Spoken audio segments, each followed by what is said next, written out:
Hello साथियों, आप सभी को मेरा नमस्कार। मैं राजूराम बिरड़ा आप सभी का एक बार फिर से अपने यूट्यूब चैनल राज एजुकेशन हेल्थ में स्वागत करता हूं। दोस्तों, आप सभी को पता है कि जो हाईकोर्ट ड्राइवर का पेपर हुआ है उसकी जो योग्यता है, दोस्तों आप सबके अंदर ये बात दिमाग में चल रही है कि एलएमवी है क्या, एचएमवी क्या है, जो परिवहन लाइसेंस है वो क्या है, तथा हाईकोर्ट ड्राइवर भर्ती में इनमें से किसको वैलिड माना जाएगा। तथा दोस्तों, अब आपकी लिखित परीक्षा हो गई है तो अब आगे आपको क्या करना चाहिए, किस प्रकार का आगे का प्लान हो कि आपका सिलेक्शन है वो पक्का किया जा सके।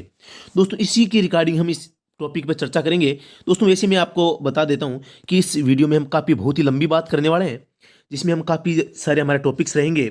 जिसमें देखो, सबसे पहला टॉपिक हमारा रहेगा ड्राइवर और चौफर में अंतर क्या है तथा कौन सी पोस्ट को हमें प्राथमिकता देनी चाहिए। शैक्षिक योग्यता क्या रहेगी हमारी, शैक्षिक या जो हमें हमारे पास योग्यता चाहिए ड्राइवर के लिए इस वैकेंसी में सेलेक्ट होने के लिए, जैसे एलएमवी लाइसेंस है, एचएमवी है, या जो परिवहन चालक लाइसेंस है उसमें अनुभव कितना चाहिए, इस पर बात करने वाले हैं। इसके अलावा दोस्तों, कई दोस्तों के कमेंट आ रहे हैं कि वजन को लेकर जो है, तो शारीरिक उपयुक्तता के संबंध में दोस्तों हम बात करेंगे। आयु सीमा में आपको छूट किस प्रकार मिल सकती है, या अधिकतम और न्यूनतम आयु किस प्रकार है वो रखी गई है। परीक्षा की स्कीम क्या रहेगी, पाठ्यक्रम क्या रहेगा, तथा जो सिलेक्शन की प्रक्रिया है मेरिट किस आधार पे बनेगी। इसके अलावा दोस्तों, जो आगे आप सबको पता है लिखित एक परीक्षा हो गई है, वो जल्दी इसका रिजल्ट भी आ जाएगा।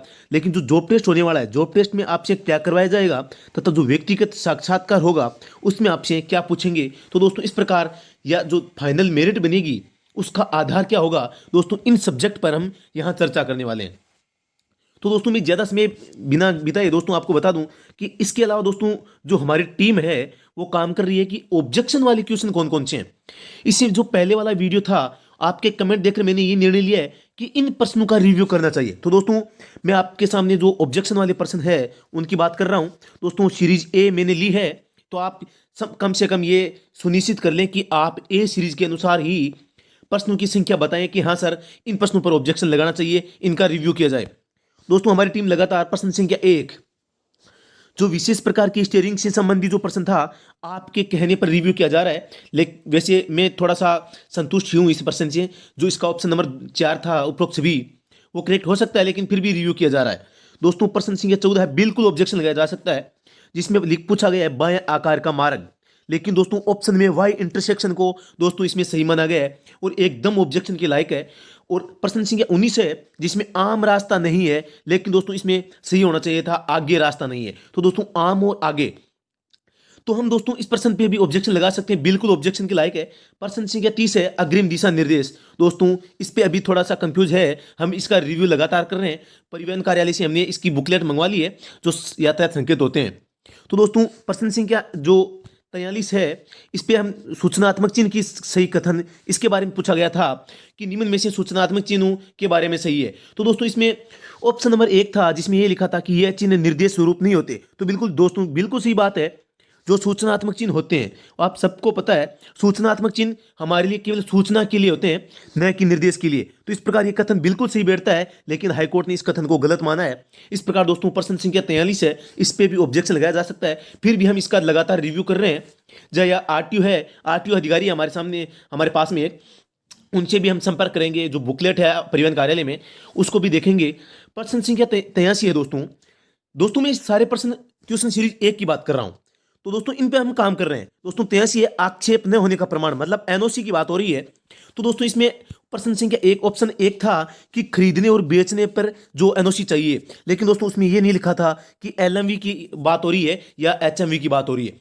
दोस्तों, बता दूं कि एलएमवी के लिए एनओसी की आवश्यकता नहीं हो, लेकिन एचएमवी होते हैं उनके लिए हमें एनओसी की आवश्यकता होती है। इस प्रकार दोस्तों, इस ऑप्शन 1 से हमें पूरा पता नहीं चल रहा कि किस वाहन की बात हो रही है। इसके अलावा दोस्तों ऑब्जेक्शन लगाएंगे या नहीं लगाएंगे, कौन से पे लगाना है कौन से पे नहीं लगाना, लेकिन जो कंफ्यूजेबल प्रश्न है, इन प्रश्नों पर हमारी चर्चा होना बहुत जरूरी है, मैं ये मानता हूं। ताकि दोस्तों, आप आगे की जो ड्राइवर भर्ती के लिए तैयारी कर रहे हैं, जैसे अभी दोस्तों रोडवेज में बहुत बड़ी बम्पर भर्ती आने वाली है, तो दोस्तों इसके संबंध में मैं आपको एक अलग वीडियो में जानकारी दे दूंगा कि क्या सिलेबस आएगा, क्या प्रोसेस रहेगी, क्या योग्यता रहेगी। जिनके पास योग्यता नहीं है वो अभी भी योग्यता प्राप्त कर सकते हैं। इस प्रकार जो रोडवेज भर्ती की जानकारी मैं अलग वीडियो में दे दूंगा, लेकिन बात हो रही है प्रश्न संख्या 83 की। तो 83 में दोस्तों एनओसी मांगी गई थी। तो एनओसी दोस्तों आप सबको पता है खरीदने में बेचने पर चाहिए होती है कौन से पे, एचएमवी पे। लेकिन इस ऑप्शन से ये क्लियर नहीं हो रहा कि ये एलएमवी की बात कर रहा है, एचएमवी की। और दूसरा जो ऑप्शन है अन्य राज्य में ले जाने पर आरसी हेतु जो आवेदन होता है उसके लिए, दोस्तों ऑप्शन नंबर 2 तो बिल्कुल करेक्ट है, लेकिन दोस्तों ऑप्शन नंबर 1 भी करेक्ट हो सकता है, क्योंकि इसमें न तो एलएमवी की बात हुई है न एचएमवी की। जो भारी मोटर व्हीकल होते हैं दोस्तों, उनका अब अगर आप खरीदते या बेचते हैं तो उनकी एनओसी की आवश्यकता बिल्कुल होती है। दोस्तों मैं आपको बता दूं, अगर आगे किसी भी एग्जाम में प्रश्न आ जाए तो आप इस प्रश्न को इस प्रकार से उसका उत्तर दे सकते हैं, क्योंकि दोस्तों हो सकता है दोस्तों ड्राइवर जो एग्जाम होता है इसमें ड्राइवर से संबंधित जो प्रश्न होते हैं उनकी संख्या लगभग सीमित होती है। तो सीमित होने के कारण यही प्रश्न क्या है, थोड़ी सी भाषा बदलते हुए इनको ही वापस रखा जाता है। तो दोस्तों मुझे पूरी उम्मीद है कि यहां से बिल्कुल प्रश्न बन सकता है जो आगे वाली भर्तियां हैं। तो आपको आक्षेप न होने का प्रमाण मतलब एनओसी से संबंधित ये 2 ऑप्शन है, आप इनको ध्यान से देख लें। इन पे भी हम रिव्यू कर रहे हैं। प्रश्न संख्या 99 है दोस्तों, सड़क चिन्ह पट्टियां पृष्ठभूमि का रंग किस प्रकार का होता है, यह प्रश्न था हमारा। 99 नंबर प्रश्न है, जिसमें दोस्तों ऑप्शन नंबर 3 भूरा को सही माना गया है। लेकिन दोस्तों आप सबको पता है सड़क पर कहीं भी मैंने तो दोस्तों आज तक भूरा रंग कहीं भी नहीं देखा। अगर आपने देखा है तो कमेंट में लिखिए। और दोस्तों इनमें से मैंने जो प्रश्न बताया है इनमें से आपको क्या लगता है कि कौन कौन से पे ऑब्जेक्शन लगाना चाहिए, तो दोस्तों आप कमेंट्स में जरूर लिखें ताकि हम उन प्रश्नों पर भी दोस्तों काम कर सकें। दोस्तों जो ऑप्शन नंबर 4 था 99 का, वो था कि कोई रंग नहीं। तो दोस्तों बिल्कुल ये 4 नंबर ऑप्शन है वो करेक्ट होना चाहिए। इसके अलावा एक दोस्त ने यह भेजा है कि सर 58 नंबर प्रश्न है व्हील रिम से बाहर जोड़ना। तो दोस्तों मैंने मैकेनिकल इंजीनियर से 3 से 4 से बात कर ली है और इसका रिव्यू अभी भी पेंडिंग है। लेकिन दोस्तों मुझे लगता है कि इसका जो सही उत्तर हो जाएगा, क्योंकि ऑटोमोबाइल्स की जो बुक है एनसीईआरटी की, उसमें भी दोस्तों व्हील बैलेंस के लिए इसका उत्तर दे रखा है। तो दोस्तों फिर भी इसका रिव्यू किया जाएगा। दोस्तों मेरे हिसाब से ये उत्तर सही हो सकता है, लेकिन दोस्तों फिर भी हम रिव्यू करेंगे। दोस्तों इसके अलावा प्रश्न संख्या 4 था कि पूर्ण स्वचालित शक्ति संचालन। दोस्तों कई प्रश्न ऐसे हो जाते हैं जिनको हम जानते तो आसानी से हैं, लेकिन उनके संबंध में हमें कोई प्रमाण नहीं मिलता। तो पूर्ण स्वचालित शक्ति संचालन का मतलब है कि हमें बिल्कुल भी शक्ति लगाने की आवश्यकता नहीं होती। दोस्तों इस प्रश्न संख्या जो 4 है, जिसमें हमने भी जो आंसर की थी उसमें सिंक्रोनाइज किया था, लेकिन हाई कोर्ट ने प्लेनेटरी जो गियरबॉक्स है उसको माना है। दोस्तों इस पर भी लगातार हम रिव्यू कर रहे हैं। अब चलो दोस्तों आते हैं इनके अलावा। दोस्तों अगर आपको लगता है कि कोई प्रश्न ऐसा है जिस पे रिव्यू की आवश्यकता है या ऑब्जेक्शन की आवश्यकता पड़ेगी, तो दोस्तों आप कमेंट में लिखिए। पर दोस्तों एक चीज और है, आप अगर ए सीरीज के अलावा दूसरी सीरीज से प्रश्न भेजते हैं तो दोस्तों आपको प्रश्न संख्या नहीं, आपको प्रश्न ही लिखना है। दोस्तों हमारे पास केवल ए सीरीज अवेलेबल है ताकि हमें भी जो उसको खोजने में आसानी हो। तो दोस्तों बात करते हैं आज का जो हमारा टॉपिक था। सबसे पहले दोस्तों मैं आपको बता दूं कि हमारा टॉपिक था कि चौफर और ड्राइवर में क्या अंतर है। तो दोस्तों जो हमारी भर्ती आई थी ड्राइवर की, तो इसमें दोस्तों आप सबको पता है कि एक तो था चौफर, एक था ड्राइवर। दोस्तों आप सबको पता है इसमें 4 जगह है इसकी जो भर्ती होने वाली है। उसमें सबसे पहले है राजस्थान उच्च न्यायालय हेतु वाहन चालक, लेकिन है तो दोस्तों ये वाहन चालेगी, लेकिन इसको चौफर नाम दिया गया है। तो दोस्तों चौफर और ड्राइवर में अंतर क्या है? दोस्तों वैसे तो दोनों का काम ही गाड़ी चलाना होता है, लेकिन ड्राइवर से एडवांस चौफर होता है। चौफर एडवांस कैसे होता है? चौफर एक प्रकार का जो हमारे साथ सामने जो अधिकारी होगा उसके असिस्टेंट के रूप में भी कार्य कर सकता है।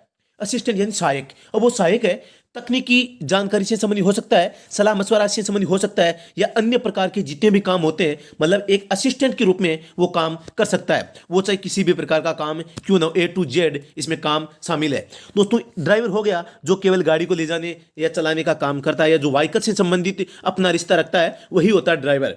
लेकिन चौफर है वो जो हमारे अधिकारी होते हैं उनके पर्सनल काम भी कर सकता है। यही दोनों में अंतर था। अगला टॉपिक है दोस्तों हमारा कि जो न्यूनतम शैक्षिक योग्यता है, शैक्षणिक या शारीरिक या तकनीकी जो योग्यता हमें चाहिए, उसके संबंध में दोस्तों मैं आपको बताने वाला हूं।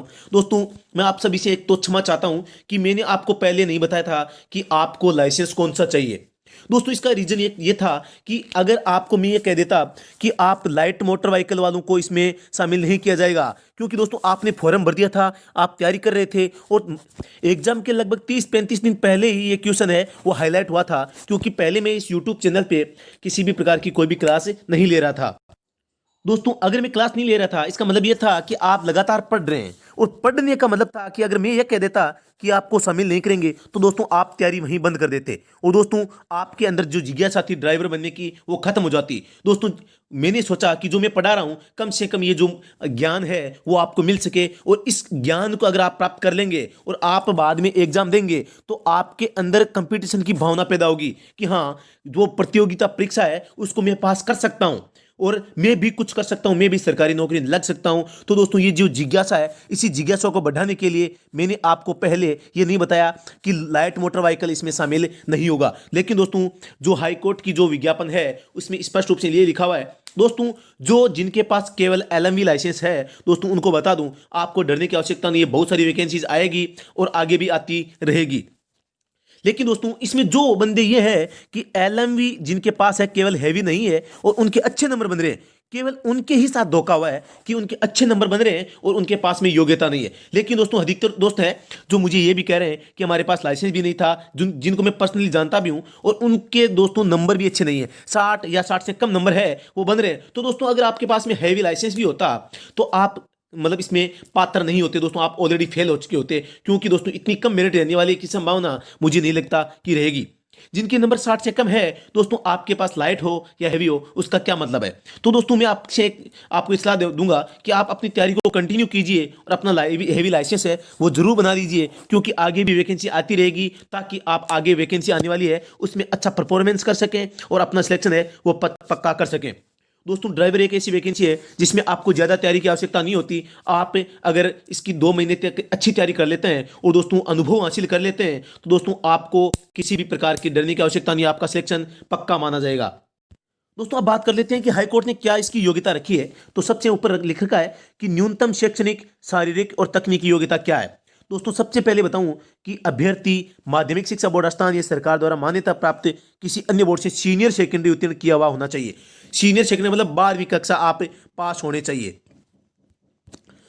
दोस्तों आगे बात करें, नंबर 2 है अभ्यर्थी हल्के मोटर वाहन और परिवहन वाहन ट्रांसपोर्ट व्हीकल चालन की वैध अनुज्ञप्ति धारक होना चाहिए। दोस्तों मतलब जो अभ्यर्थी है वो लाइट मोटर व्हीकल जो लाइसेंस है वो, और साथ में ट्रांसपोर्ट व्हीकल का, साथ में दोनों मतलब ये मतलब जो अनुज्ञप्ति है जिसे हम लाइसेंस कहते हैं वो उसके पास में होनी चाहिए। पहली बात तो ये थी। आगे बात आई थी कि होने के साथ साथ में अभ्यर्थी को हल्के मोटर वाहन और परिवहन वाहन चलाने के लिए वैध ड्राइविंग अनुज्ञप्ति प्राप्त करने के पश्चात उक्त वाहन को चलाने का 3 वर्ष का अनुभव आवेदन करने की अंतिम तिथि मतलब 31/8/2020 तक होना चाहिए। मतलब आपको क्या हुआ कि 31/8/2017, मैं आपको बता दूं, दोबारा बताऊं कि मतलब 31/8/2000 जो 17 की डेट है, अगर आपका जो परिवहन लाइसेंस है वो इससे अगर पहले बने हुआ है तो दोस्तों आपको किसी भी प्रकार से डरने की आवश्यकता नहीं है। और दोस्तों जिनका इनसे पहले बना हुआ है तो दोस्तों मैं आप सबको खुशखबरी देना चाहता हूं, आपको अग्रिम बधाई देना चाहता हूं, क्योंकि दोस्तों हाईकोर्ट ड्राइवर भर्ती में बहुत ही कम फॉर्म भरेंगे, उनमें से 50% इसकी जो उपस्थिति रही, इसके बावजूद दोस्तों जो ज़्यादातर टॉप अभ्यर्थी है जिनके नंबर अच्छे बन रहे हैं दोस्तों उनके पास में एचएमवी नहीं है। बहुत सारे दोस्तों के एक जवाब आ रहे हैं कि हमारे पास एचएमवी नहीं है या जो हैवी लाइसेंस वो नहीं है। तो दोस्तों जिनके पास एचएमवी है वो निष्फिक्र रहिए, आप अपना जो आगे जॉब टेस्ट है उसकी तैयारी कीजिए। दोस्तों शर्त ये है कि आपको गाड़ी चलानी आनी चाहिए, गाड़ी का बेसिक नॉलेज होना चाहिए। दोस्तों इसके बारे में हम आगे अभी बात करेंगे। तो दोस्तों इसमें दूसरी बात आ गई कि आपको 3 साल का अनुभव चाहिए। दोस्तों आपको ये नहीं कहता कि जिनके पास में एलएमवी है वो आप तैयारी छोड़ दीजिए, आप तैयारी कीजिए, क्योंकि दोस्तों इससे फायदा क्या होगा, हो सकता है ड्राइव जो हाईकोर्ट है इसमें कुछ शिथिलता बरत दे।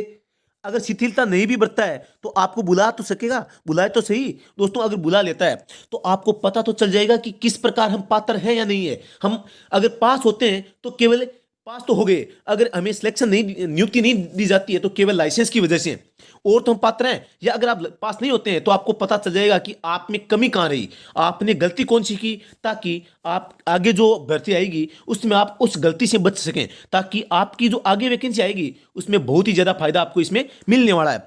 तो दोस्तों आपको भी अगर आपके नंबर अच्छे हैं, 60 प्लस नंबर हैं, तो दोस्तों आपको इसकी तैयारी जरूर करनी चाहिए, मैं यह आपसे कहता हूं। क्योंकि दोस्तों जो अनुमानित मेरिट थी वो मैंने कल बताई थी, आप सबको पता होगा 76 से 81 के बीच में जनरल की रहने वाली है। तो दोस्तों जो नीचे ओबीसी SC ST है उनकी 60 61 तक दोस्तों मेरिट आ सकती है। तो दोस्तों 60 प्लस वाले जो अभ्यर्थी हैं उनको जॉब टेस्ट की तैयारी कर लेनी चाहिए। आगे बात करें दोस्तों, ये 3 पॉइंट हो गए। आगे है कि दृष्टि, आंखों की दृष्टि मतलब 6/6, मतलब उसको उसकी जो आंखों की देखने की क्षमता है वो पूरी होनी चाहिए। इसके अलावा दोस्तों ऑप्शन नंबर 4 है, अभ्यर्थी को रोड साइड मरम्मत करने का ज्ञान, वाहन चलाने में दक्षता होनी चाहिए। वाहन तो आप सबको चलाना आता ही है दोस्तों, आप सभी युवा नौजवान हैं और कई ड्राइवर भाई भी है जो बहुत ही समय से वो गाड़ी चला रहे हैं, 3 4 साल में। दोस्तों अगर आप नहीं भी चला रहे हैं तो आप 2 या 3 महीने में भी गाड़ी सीख लेते हैं, क्योंकि आजकल जो बंदे होते हैं वो बहुत ही एडवांस होते हैं, सब कुछ जानते हैं और दोस्तों आप बहुत जल्दी गाड़ी सीख लेते हैं। तो दोस्तों आप अगर आपको नहीं आती है तो आपको सीख लेनी चाहिए, क्योंकि ये मौके अपॉर्चुनिटी है वो बार बार नहीं आती। तो दोस्तों एक अपॉर्चुनिटी को खोना दोस्तों लगभग काफ़ी हमारे लिए लॉस होता है। तो दोस्तों इस प्रकार आप गाड़ी आपको नहीं आती है तो आप जरूर सीखें, मैं आपसे मैं जरूर कहूँगा। दोस्तों आगे बात करें, आगे बात है शारीरिक उपयुक्तता की। शारीरिक उपयुक्तता में क्या आता है कि आपका शरीर किस प्रकार का होना चाहिए। दोस्तों इसमें एक ही बात है, आवेदक को मानसिक और शारीरिक रूप से स्वस्थ होना चाहिए। दोस्तों मानसिक यानी आपका मन एक अच्छी अच्छी सोच रखता हो, अच्छे से सोचता हो, अच्छे से समझता हो, दूसरे द्वारा जो बात कही जा रही है उसको आसानी से समझ सके। दोस्तों ये तो कंपल्सरी बातें हैं जो हमें आती है और हमें हमारे पास होनी भी चाहिए।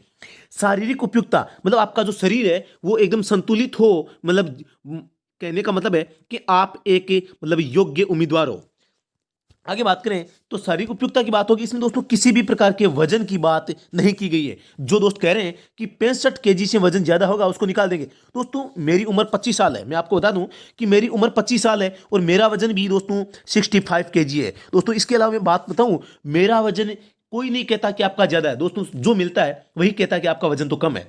65 केजी वजन होने के बावजूद ही ये कहते हैं कि आपका वजन कम है। तो दोस्तों 65 वजन बहुत ही मतलब कम ही होता है, बिल्कुल ज्यादा नहीं हो सकता। तो दोस्तों वजन मेरे हिसाब से इसमें 70 या 75 या 80 केजी तक है, वो इसमें वजन की कोई बात यहां नहीं लिखी गई है। आगे दोस्तों जब अब ये मेरिट आएगी तो हाईकोर्ट की क्या गाइडलाइन आती है या वो वजन वाले को क्या इशू रखते हैं, तो दोस्तों 65 की जो किलो वजन है मुझे नहीं लगता इस प्रकार की कोई बाधा आपके सामने आएगी। हाँ पिछली भर्ती में ऐसा कुछ जरूर हुआ था, लेकिन इस बार इसमें कुछ भी नहीं लिखा हुआ कि आपका वजन किस प्रकार होना चाहिए। तो दोस्तों जिनका वजन 65 केजी से ज़्यादा है मैं उन सभी से भी कहूँगा कि आप है वजन पे थोड़ा कॉन्सेंट्रेट करें, आपका वजन और ज़्यादा लगातार नहीं बढ़ना चाहिए। ये तो दोस्तों आप ड्राइवर में लगते हैं या नहीं लगते हैं, फिर भी आपको वजन तो कंट्रोल करना ही चाहिए। तो दोस्तों ये आपसे रिक्वेस्ट है, आप रनिंग कीजिए, थोड़ा सा इस पर एफर्ट कीजिए।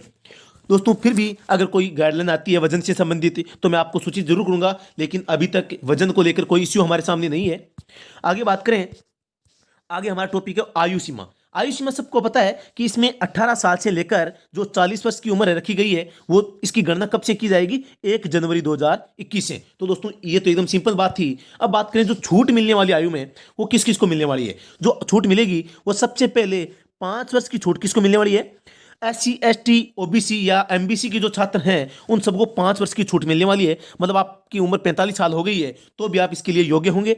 इसके अलावा दोस्तों बात करें जो मतलब दूसरी श्रेणी है हमारे सामने, नंबर 2 सामान्य वर्ग एवं आर्थिक रूप से पिछड़ा वर्ग की महिला अभ्यर्थियों को भी 5 साल की छूट मिलने वाली है। मतलब केवल जो जनरल जो स्टूडेंट है, जो केवल मेल जिन्हें हम पुरुष कहते हैं, जनरल पुरुष को छोड़ के सभी को दोस्तों क्या है इसमें 5 वर्ष की छूट मिल रही है। जो जनरल पुरुष है या राजस्थान के किसी दूसरे राज्य से जो पुरुष आ रहे हैं दोस्तों केवल उनको छूट नहीं होगी, क्योंकि दोस्तों जो दूसरे राज्य से आएंगे उनको जनरल कैटेगरी में माना गया है। इसके अलावा दोस्तों बात करें, तीसरा पॉइंट है गए SC ST OBC MBC महिला अभ्यर्थियों को दोस्तों 10 वर्ष की।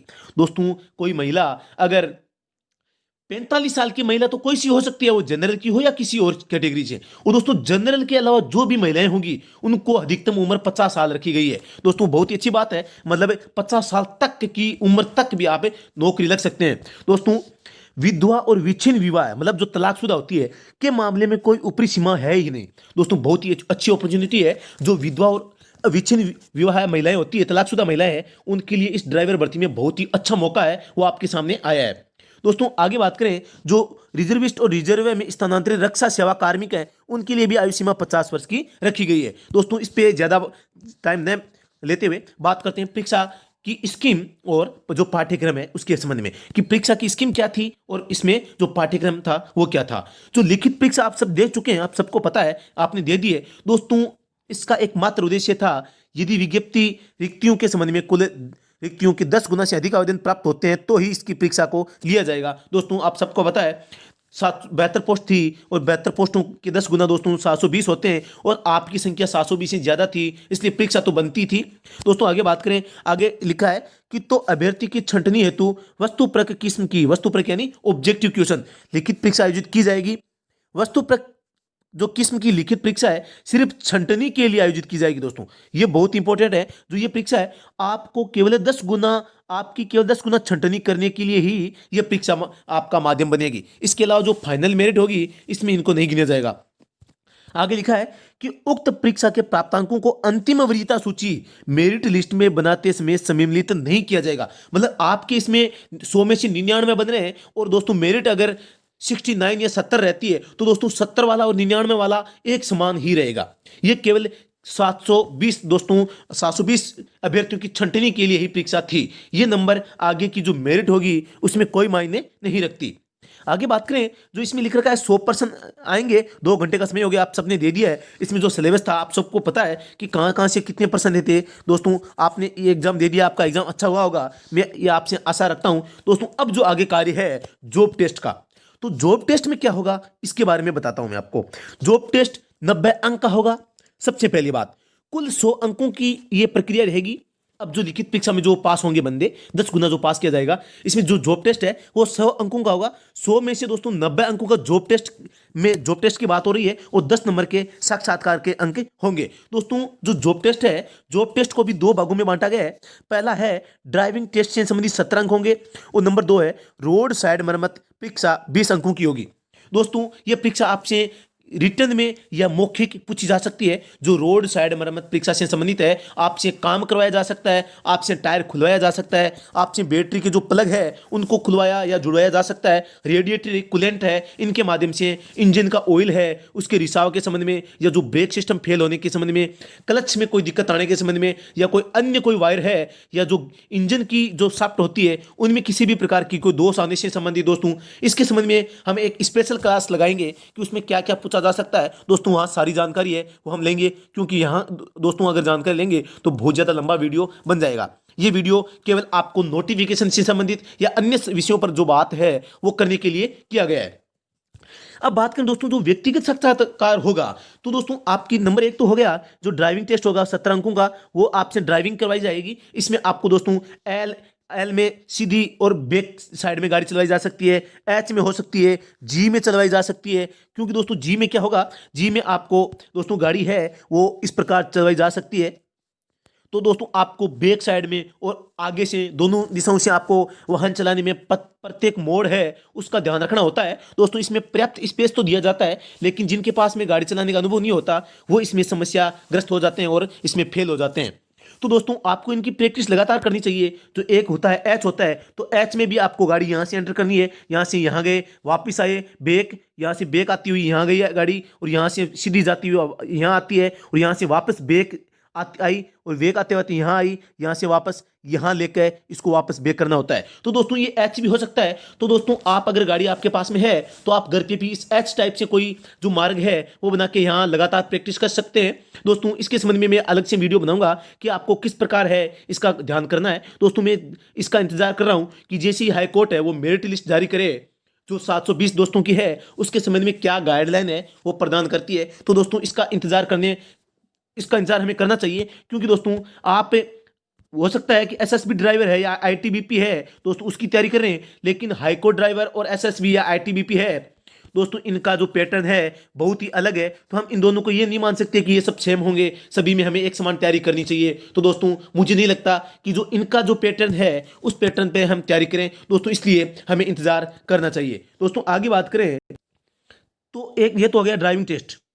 ड्राइविंग टेस्ट के अलावा दोस्तों जो 20 नंबर है ये रोड साइड मरम्मत से संबंधित होंगे। जो गाड़ी में किसी भी प्रकार की कोई दिक्कत आती है, समस्याएं आती है, उन समस्याओं से संबंधित होगा दोस्तों। जो आपसे हाथ से टायर खुलाना, battery, engine, clutch, brake system है, एक्सीलेटर है, या बोनट खोलना ओपन करना, या गाड़ी धुआं दे रही है तो क्या होगा, इंजन का जो लेवल है, इंजन गर्म हो जाता है, रेडिएटर है, कूलेंट है, इनके संबंध में आपसे जो काम करवाया जाएगा दोस्तों, उनका लेवल देखना है, कम है या ज़्यादा है, कम का कैसे पता चलेगा, ज़्यादा का कैसे चलेगा, इस प्रकार के जो प्रश्न है आपसे किए जाएंगे। इसके अलावा दोस्तों आगे एक प्रश्न है जो इंटरव्यू है दोस्तों। इंटरव्यू में आपको पर्सनालिटी से संबंधित एक दो क्वेश्चन पूछे जा सकते हैं दोस्तों। 5 से 10 क्वेश्चन आपसे पूछे जाएंगे, जिनमें से आपके मतलब 50% जो प्रश्न होंगे वो आपकी पर्सनालिटी का मतलब आप किसी बड़े अधिकारी के साथ में हैं तो दोस्तों आपको किस प्रकार का आपका व्यवहार होना चाहिए तथा कौन सी स्थिति में आप क्या कर सकते हैं, इसके संबंध में छोटे मोटे प्रश्न पूछे जा सकते हैं। और 4-5 क्वेश्चन है वो आपके वाहन से संबंधित पूछे जा सकते हैं कि अगर अधिकारी के सामने किसी भी प्रकार की बाधा आ गई है तो आपको वहां रुकना है या उसको ले जाना है, भगा लेना है, क्या करना है क्या नहीं करना है। भीड़ में गाड़ी फंस गई है, आपके पास अधिकारी है, सामने कुछ चोर आ गया है, डाकू आ गए हैं, या पुलिस गिरफ्तार करने आ गई है, जो भी है, तो दोस्तों आपको इस प्रकार के प्रश्न पूछे जा सकते हैं। इनका दोस्तों आप चिंता नहीं कीजिए, आप सबकी सहायता की जाएगी, जो भी इसका शेड्यूल होगा। इसीलिए दोस्तों मैं आप सबको इस चीज को बताने के लिए मैं एक बार इस शेड्यूल का इंतजार कर रहा हूं कि किस प्रकार का जो कार्यक्रम है वो हाईकोर्ट तय करेगा। दोस्तों हाईकोर्ट का दायित्व बनता है कि वो हमें बताए कि हम किस प्रकार के आपसे परीक्षा लेंगे और परीक्षा में किस प्रकार के आपसे सवाल पूछे जाएंगे। दोस्तों जरूर हाईकोर्ट है इसके संबंध में अपनी गाइडलाइन है वो प्रस्तुत करेगा। तो दोस्तों आपको इसके संबंध में डरने की आवश्यकता नहीं है, एकदम सिंपल फॉर्मेट है। ये संपूर्ण जानकारी मैं आपको 2 से 3 घंटे में दे दूंगा, तो आप इसकी चिंता न करें। जितने भी प्रश्न बनेंगे वो आपके सामने प्रस्तुत कर दिए जाएंगे और दोस्तों उनके जवाब भी है, आप एकदम आसानी से दे पाओगे। दोस्तों आप इसकी चिंता एक बार न करें, आप एक बार जो गाड़ी चलाने का एक्सपीरियंस है वो लगातार लेते रहें, क्योंकि दोस्तों लगातार वाहन न चलाने से आपके सामने समस्या आ सकती है। तो दोस्तों इस वीडियो में मैंने बहुत अच्छी जानकारी है वो आपको देने की कोशिश की है। दोस्तों हो सकता है कोई कमी रह गई होगी और हो सकता है आपको लगता होगा कि गुरुजी ने जो मतलब फालतू की बातें की है, तो दोस्तों उसके लिए मैं आप सबसे क्षमा चाहता हूं। दोस्तों मुझे लगता था कि आपके सामने, क्योंकि ड्राइवर का एग्जाम तो हो गया है, अब हमें पढ़ाई तो करनी नहीं है, तो दोस्तों पढ़ाई आगे की जो वैकेंसी है उनकी करनी है। तो दोस्तों इसीलिए मैंने चाहा कि थोड़ी सी आपके साथ गुफ्तगू कर ली जाए ताकि आपको इन चीज़ों के बारे में पता चल सके तथा आप है अपनी स्वयं का जो भविष्य है उसको सुधारने के लिए आगे का प्लान कर सकें। दोस्तों हमेशा जीवन में आगे बढ़ने के लिए हमारा जो फ्यूचर प्लान होता है उसको जरूर हमें याद रखना चाहिए।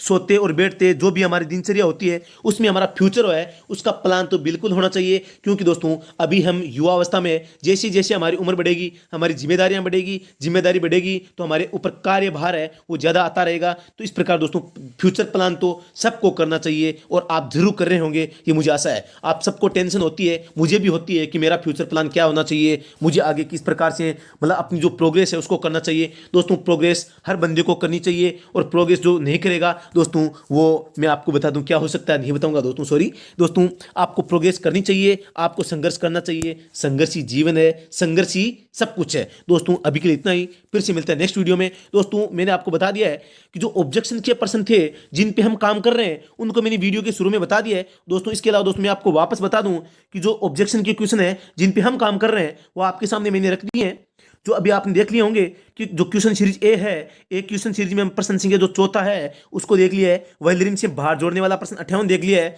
सड़क चिन्ह पट्टियां पृष्ठभूमि का रंग है वो हमने 99 प्रश्न नंबर देख लिया है दोस्तों। प्रश्न संख्या 83 आक्षेप न होने पर एनओसी संबंधित है, इसको हम लगातार रिव्यू कर रहे हैं। प्रश्न संख्या 43 है सूचनात्मक चिन्ह सही कथन, दोस्तों ये बिल्कुल इस पे ऑब्जेक्शन बनेगा दोस्तों। प्रश्न संख्या 30 पे हम रिव्यू कर रहे हैं, प्रश्न संख्या 19 पे ऑब्जेक्शन बिल्कुल लगेगा। प्रश्न संख्या 14 है बाएं आकार का मार्ग, बिल्कुल इस पे भी वाई इंटरसेक्शन दे रखा है इसलिए ऑब्जेक्शन बनेगा। और प्रश्न संख्या 1 है विशेष प्रकार की स्टीयरिंग, दोस्तों इस पर भी हमारा रिव्यू अभी चल रहा है दोस्तों। जैसे ही 27 तारीख मतलब कल इसकी जो रिव्यू का प्रोसेस है वो शुरू होता है, तो दोस्तों जैसे ही रिव्यू होगा तो दोस्तों हम जरूर इन सब पे जो ऑब्जेक्शन है वो लगाएंगे दोस्तों। अगर कोई आप चाहता है कि मैं स्वयं रिव्यू इसका ऑब्जेक्शन लगाऊंगा तो दोस्तों आप कमेंट में लिख सकते हैं कि आपको रिव्यू किस प्रकार लगाया जाता है, उसकी प्रोसेस बताई जाए। या दोस्तों मैंने बताया था आप सबको कि जो आप गूगल है, आप गूगल में HCRAJ ये ऐसा लिख सकते हैं और आज बाद में जो आपका यूजर नेम पासवर्ड है उससे आप लॉगिन करके वहां ऑब्जेक्शंस के लिए ऑप्शन खुलेगा तो आप वहां जा सकते हैं और इसका संबंध में जो ऑब्जेक्शन लगा सकते हैं दोस्तों। इसके अलावा आप अगर हमसे हमारे मोबाइल नंबर मांग रहे हो दोस्तों, इतना मेरे पास समय नहीं है, इसके लिए मैं आप सभी से माफ़ी मांगता हूं कि मैं अपने पर्सनल नंबर आपको नहीं दे सकता दोस्तों। इसके अलावा बात करें, अगर आप हमसे किसी भी प्रकार के इश्यू पर चर्चा करना चाहते हैं तो हमारा टेलीग्राम चैनल है, वहां पर जा सकते हैं और वहां से हम हमारे साथ चैटिंग कैसे कर सकते हैं ये मैं आपको बता दूं, 1 मिनट लगेगी दोस्तों। आपके सामने जैसा कि देख रहे हैं, मैंने अपना जो यूट्यूब ये टेलीग्राम चैनल खोली है दोस्तों। इसमें आपको हमारा चैनल ढूंढना है, जो आप सबको पता है किस नाम से है। मैं नीचे स्क्रॉल कर रहा हूं दोस्तों, जैसा कि आज मैंने मैसेज नहीं किया इसलिए थोड़ा सा नीचे चला गया है दोस्तों। हमारा जो राज एजुकेशन हेल्प, जैसा कि आप इसमें देख सकते हैं, ये चैनल है। आप इस चैनल को ज्वाइन कर लीजिए। जैसे आप इसको ज्वाइन करते हैं, इसके ऊपर क्लिक कीजिए। क्लिक करने के बाद में दोस्तों, जिस प्रकार से ऊपर ये इंटरफेस आ रहा है, इस प्रकार का इंटरफेस आएगा। तो दोस्तों करना क्या, आपको इसके ऊपर टिक करना है। जैसे आप इस पर टिक करते हैं दोस्तों, अब इसके नीचे स्क्रॉल करना है। तो दोस्तों आपके सामने 1 मिनट दोस्तों, तो आप जैसे उस चैनल पे जाएंगे दोस्तों, इसमें ये मैंने दूसरा चैनल खोली है, क्योंकि मेरे स्वयं के चैनल पे वो ऑप्शन नहीं आता। आता तो है दोस्तों, लेकिन मुझे नहीं दिखाता, आपको दिखाएगा वो। तो दोस्तों उस पर आप जैसे क्लिक करेंगे दोस्तों, इसमें नीचे मेंबर आ गए हैं। तो दोस्तों ये जो मेंबर है, आपको इनमें से जो मेरा नाम है इसके ऊपर क्लिक करना है। जैसे ही आप क्लिक करते हैं, जैसे मेरे नाम पे क्लिक नहीं हो रहा है दोस्तों, जैसे ये केसर मंडा नाम है दोस्तों, मैं इसके ऊपर क्लिक करता हूं तो क्लिक करते ही जैसे दोस्तों इसकी प्रोफाइल खुल गई है। और दोस्तों आपके सामने जैसा कि देखो यहाँ एक साइन आ रहा है, तो दोस्तों आपको इसके ऊपर क्लिक करना है। जैसे आप इसके ऊपर क्लिक करते हैं तो दोस्तों जो मेरी चैटिंग है वो पर्सनल इस केसर मंडा नाम के व्यक्ति के साथ में मेरी पर्सनल चैटिंग है दोस्तों। आप जो भी लिख सकते हैं, हेलो वगैरह आप लिख के भेजेंगे तो दोस्तों वो चैटिंग मेरे साथ होगी। तो दोस्तों आप इस प्रकार हमसे टेलीग्राम पर चैनल पे आप हमसे जुड़ सकते हैं दोस्तों। पर्सनल नंबर पर नंबर दे देने के कारण आप सबको पता है कितने कॉल आते हैं दोस्तों। बिजी लाइफ है, सबके काम होता है, इतने फ़ोन कॉल अटेंड करना मुश्किल होता है, आप सबको पता है। मैं आप सब इस बात को समझ रहे होंगे दोस्तों। अभी के लिए इतना ही, फिर से मिलते हैं नेक्स्ट वीडियो में। आप किसी भी प्रकार का जो आपका इश्यू है वो टेलीग्राम चैनल पे हमारे पास भेज सकते हैं। इसके लिए धन्यवाद। आप सभी को राम राम, जय हिंद, जय भारत। आप सभी को गणतंत्र दिवस की हार्दिक शुभकामनाएं दोस्तों। एक चीज़ और आपको बता दूं, मेरी इच्छा हो रही है कि आज एक 26 जनवरी है, एक होती है 15 अगस्त। आप सबको पता है इन दोनों में अंतर क्या है। 26 जनवरी गणतंत्र दिवस है, सब जानते हैं, और जो 15 अगस्त होती है वो क्या होता है, स्वतंत्रता दिवस। इनमें दोस्तों झंडा फहराने का 2 तरीका होता है, अलग अलग होता है, सबको पता है। 15 अगस्त को दोस्तों हमारा देश आज़ाद हुआ था, मतलब झंडा है वो क्या है, नीचे से लेकर ऊपर की ओर ले जाया जाता है, ऊपर ले जाकर इसको फहराया जाता है, मतलब नीचे से ऊपर, जिसे इसी कारण दोस्तों इसको हम कहते हैं ध्वजा आरोहण। आरोहण यानी होता है ऊपर ले जाना, ध्वजारोहण दोस्तों। इसी प्रकार 15 अगस्त को कहते हैं ध्वजारोहण। इसके अलावा दोस्तों बात करें जो 26 जनवरी आज है, तो दोस्तों इसमें क्या होता है, इस दिन हमारा जो गणतंत्रात्मक दिवस मनाया जाता है, और गणतंत्र का मतलब हमारा संविधान है वो इस दिन मनाया गया था। तो दोस्तों इसलिए इसको क्या कहते हैं, इसमें दोस्तों ध्वजा आरोहण नहीं होता। ध्वजारोहण का मतलब क्या होता है, ध्वजारोहण का मतलब है झंडे को नीचे से ऊपर ले जाना, लेकिन इसमें क्या होता है, झंडे को सीधा ही ऊपर ले जाया जाता है दोस्तों। जैसे ही झंडा ऊपर जाता है दोस्तों, इस झंडे को ऊपर जाकर इसमें फूल बांध दिए जाते हैं, और इस फूल बांध के एक रस्सी होती है, रस्सी से दोस्तों यहाँ जो आदमी होते हैं वो दोस्तों क्या करते हैं दोस्तों, इस रस्सी को खींचते हैं, खींचने से दोस्तों ये फूल बरसाए जाते हैं। इस प्रकार इसको बोलते हैं दोस्तों झंडा फहराना। तो इस प्रकार दोस्तों गणतंत्र दिवस है आज, तो दोस्तों आज झंडा फहराया जाता है, न कि ध्वजारोहण किया जाता है। तो दोस्तों आप सबको बहुत ही अच्छी ये खबर लगी होगी कि ध्वजारोहण किसे कहते हैं तथा झंडा फहराना किसे कहते हैं। दोस्तों बहुत ही रोचक खबर है, आज हमारा गणतंत्र दिवस है। गणतंत्र का मतलब है आज हमारा संविधान लागू, आज के दिन हमारा संविधान लागू हुआ था, क्योंकि सबको पता है 26 जनवरी 1950 को हमारे देश में संविधान को लागू कर दिया गया था दोस्तों। इस प्रकार दोस्तों अभी के लिए इतना ही, फिर से मिलते हैं नेक्स्ट वीडियो में। जय हिंद, जय भारत, राम राम सा। आप सभी को गणतंत्र दिवस की हार्दिक शुभकामनाएं।